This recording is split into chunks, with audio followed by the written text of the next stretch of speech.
Hello everyone, welcome to our YouTube channel on Surya World School Pilot. Myself Ashok Kumar.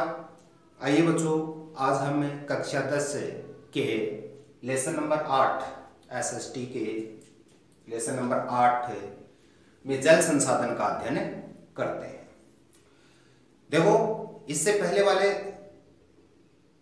Video में मैंने आपको बताया था संसाधनों के बारे में, एक बेसिक जानकारी संसाधनों के बारे में दी थी, संसाधनों का वर्गीकरण बताया था। उसका बताने का उद्देश्य यही था कि आप जल संसाधनों के बारे में पढ़ सको, समझ सको। अब देखो, अपना ये पहला अध्याय है जल संसाधन। तो देखिए बच्चों, आज हम जल संसाधन का अध्ययन करते हैं धरातल पर, अपनी पृथ्वी के ऊपर, पृथ्वी के कुल धरातल के 71% धरातल के 71% भाग पर जल है बच्चों। 71% भाग पर क्या है? जल है। अब बाकी कितना बचा? 29%। तो 29% क्या है बच्चों? स्थल है।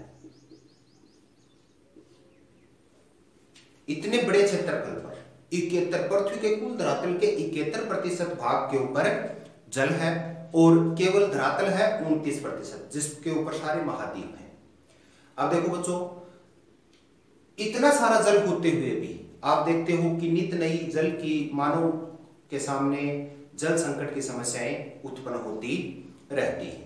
अब उसका कारण क्या है? तो देखो, ये जो कुल जल है, पृथ्वी के ऊपर पाया जाने वाला कुल जल का, देखो कुल जल का, पृथ्वी के ऊपर पाया जाने वाला कुल जल में से 97% जल है बच्चों, वो महासागरों में पाया जाता है। महासागरों में। अब महासागरों में पाया जाने वाला जल बच्चा कैसा होता है? खारा। कैसा होता है? खारा। लवणों की अधिकता के कारण महासागरों में जल है वो खारा पाया जाता है, जो मानव के उपयोग योग्य नहीं होता। अब देखो, अब कितना बचा जल? केवल 3%। तो मीठा जल कितना है? केवल 3% ही मीठा जल है, मानव उपयोगी जल पाया जाता है, जिसे हमें मीठा जल कहते हैं। क्या कहते हैं बच्चों? मीठा जल। अब देखो, ये जो कुल मीठा जल है, इसको छोड़ो आप। अब ये जो 3% ये कुल मीठा जल है बच्चों। अब ये जो मीठा जल है, इस मीठे जल में से देखो 69%, इसको ऐसे समझेंगे हम। देखो 69 प्लस 30 प्लस 1 कुल हो गए 100। मतलब कुल मीठा जल में से 69% बच्चों जो जल है वो ध्रुवों के ऊपर बर्फ के रूप में जमा है, ध्रुवों पर हिम के रूप में,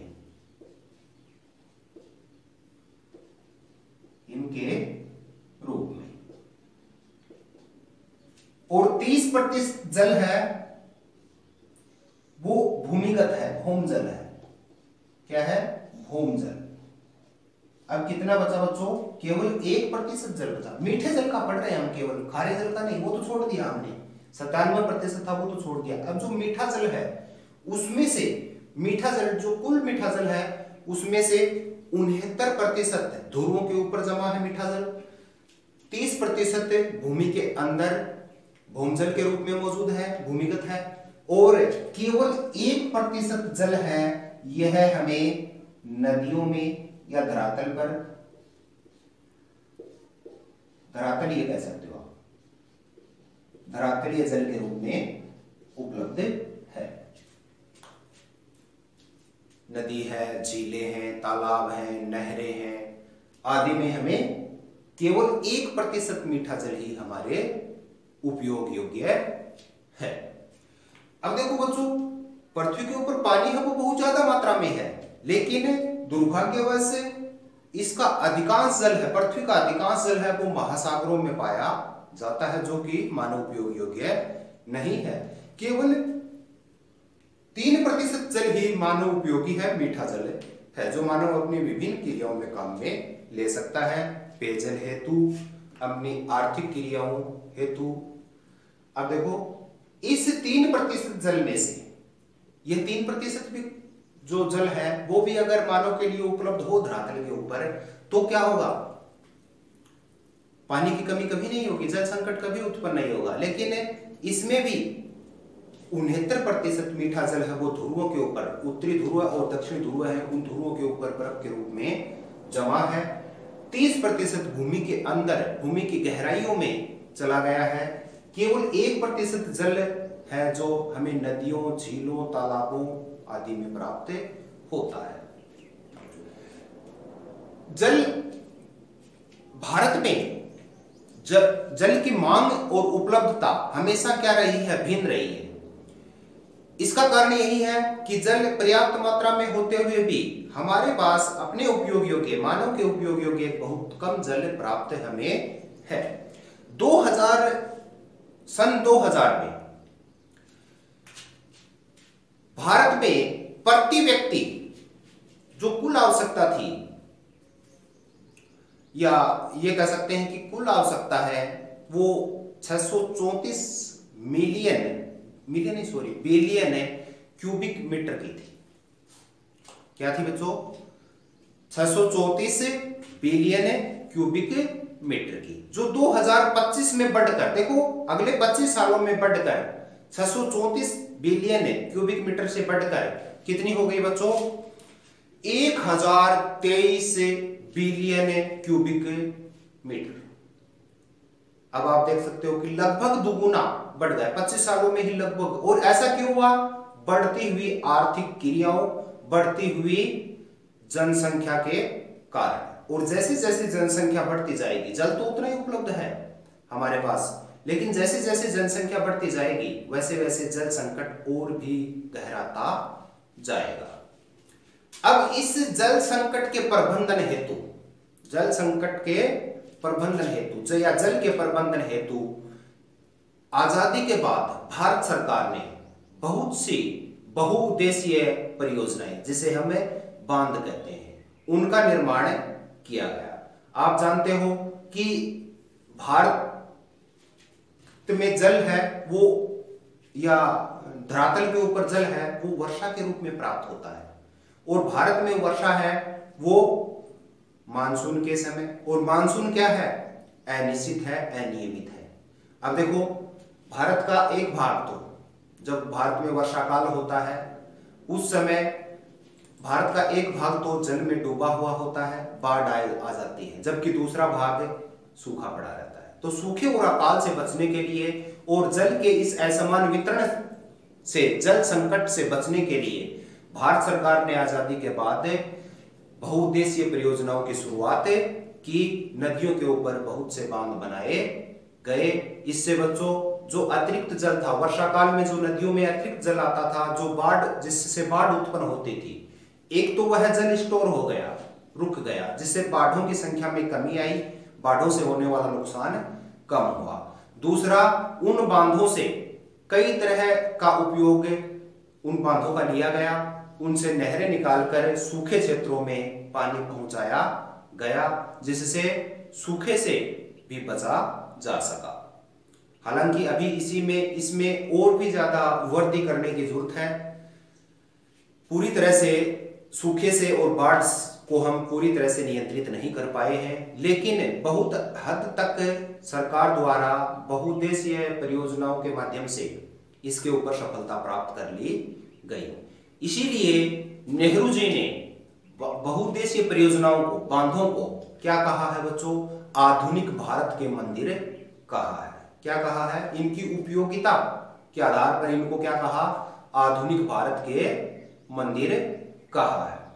अब देखो आपके मन में एक प्रश्न आएगा कि सरकार है वो बहुउद्देशीय परियोजनाएं हैं, उनका निर्माण किया उन्होंने, तो क्या केंद्र सरकार और राज्य सरकार दोनों कर रही हैं? तो इसका जवाब है हाँ।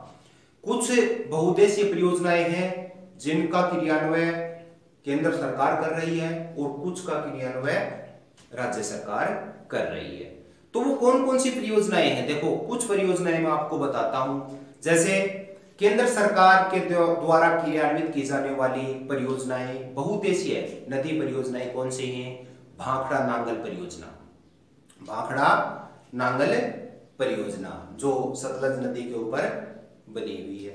रिहंद परियोजना, दामोदर परियोजना, हीराकुंड परियोजना, कोसी परियोजना और टिहरी परियोजना, ये कुछ परियोजनाएं हैं जिनका क्रियान्वयन केंद्र सरकार द्वारा किया जा रहा है। मतलब इनका निर्माण, रखरखाव, सारा खर्च केंद्र सरकार के द्वारा किया जाता है। ये केंद्र सरकार द्वारा संचालित परियोजनाएं हैं। अब कुछ राज्य सरकारों द्वारा संचालित परियोजनाएं भी हैं। अलग अलग राज्यों ने या कुछ राज्यों ने मिलकर अलग से कुछ परियोजनाएं हैं वो बनाई हैं। तो देखो कौन कौन सी हैं। जैसे चंबल परियोजना, चंबल परियोजना चंबल नदी पर मध्य प्रदेश और राजस्थान की संयुक्त परियोजना है, जिसके तहत चंबल नदी के ऊपर 4 बांध बनाए गए हैं। किसने मिलकर? मध्य प्रदेश और राजस्थान ने मिलकर। दूसरी परियोजना जैसे मैं आपको बताऊं, नागार्जुन सागर परियोजना है। यह आंध्र प्रदेश में स्थित है बच्चों, और आंध्र प्रदेश सरकार द्वारा ही से क्रियान्वित किया जा रहा है। तीसरी तुंगभद्रा, यह आंध्र प्रदेश और कर्नाटक दोनों राज्यों ने मिलकर इस परियोजना का निर्माण किया है, क्रियान्वित किया जा रहा है इनके द्वारा। अब सरदार सरोवर परियोजना है, सरदार सरोवर, अगली जो परियोजना है वो सरदार सरोवर परियोजना।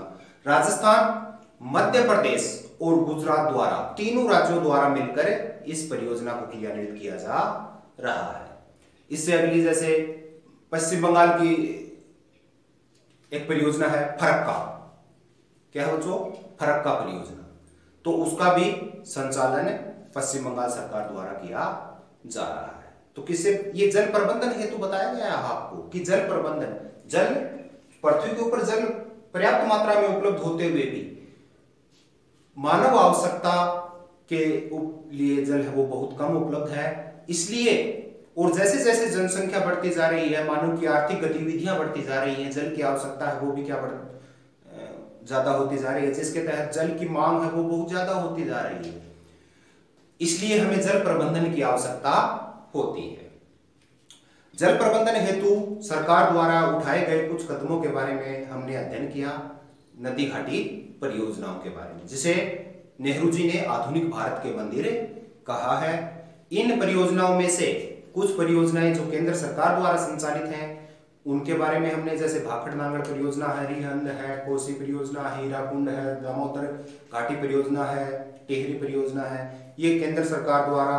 राज्य सरकार द्वारा जैसे चंबल परियोजना है, मध्य प्रदेश और राजस्थान की संयुक्त परियोजना, फिर नागार्जुन सागर आंध्र प्रदेश की, फिर आंध्र प्रदेश और कर्नाटक ने तुंगभद्रा परियोजना संचालित की, राजस्थान, मध्य प्रदेश और गुजरात ने सरदार सरोवर परियोजना और पश्चिम बंगाल द्वारा फरक्का परियोजना की शुरुआत की गई। इससे आगे का हम अगले वीडियो में पढ़ेंगे बच्चों। धन्यवाद।